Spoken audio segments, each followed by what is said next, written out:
Hey guys, it's Zach and welcome back to the shop. Today I just picked up one of these Reflex springs for my RV, and I figured we would try to install it. It's basically a steering stabilizer from Roadmaster, and we're going to try to tackle that right now, so stick around.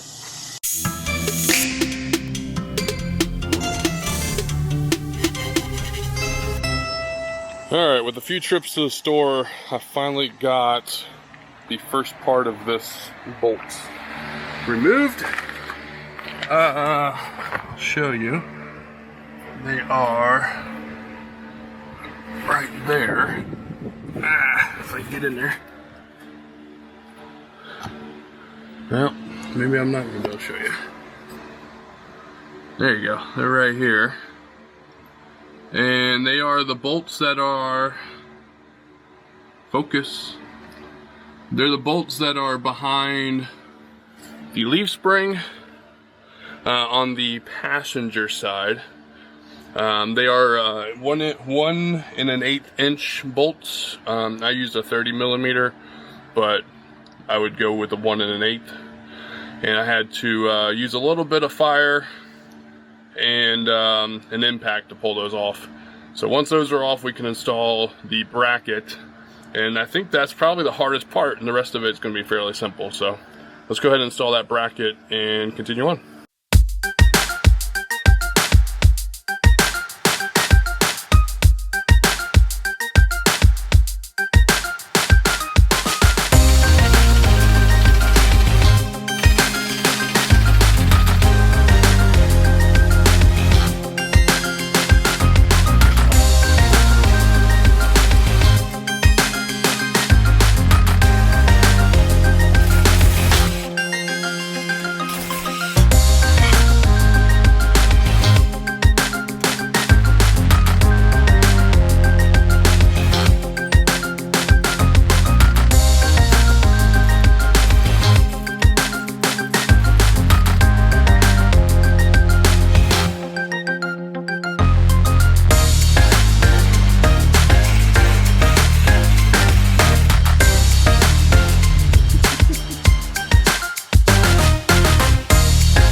Alright guys, I figured we'd just take this for a quick little spin around, take it up on the highway. I'm sitting here at the traffic light, and so far I've actually really liked it. It's starting to correct itself already, which is fantastic. So let's take it up on the highway and see how it goes.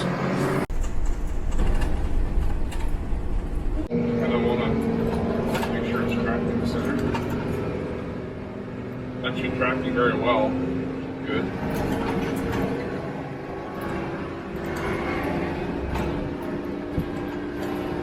You definitely feel a little bit of a resistance when you're turning, like tight turns.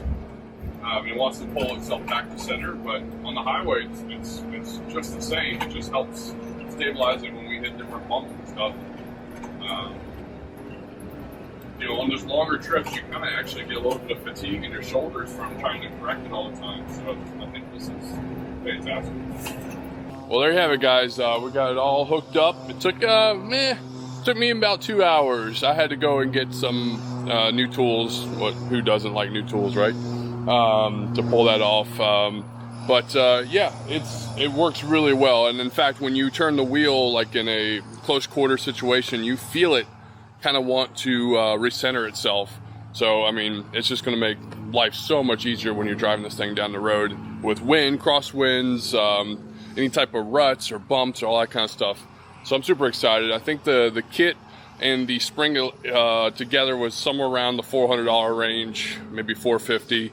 So it's not too bad, and it's one of those things that you can add to just about any one of these. And mine's a 99 Fleetwood bounder on a Ford V10 frame. So I think it's the F53, I want to say. So, but again, thanks for watching, folks, and I will see you next time.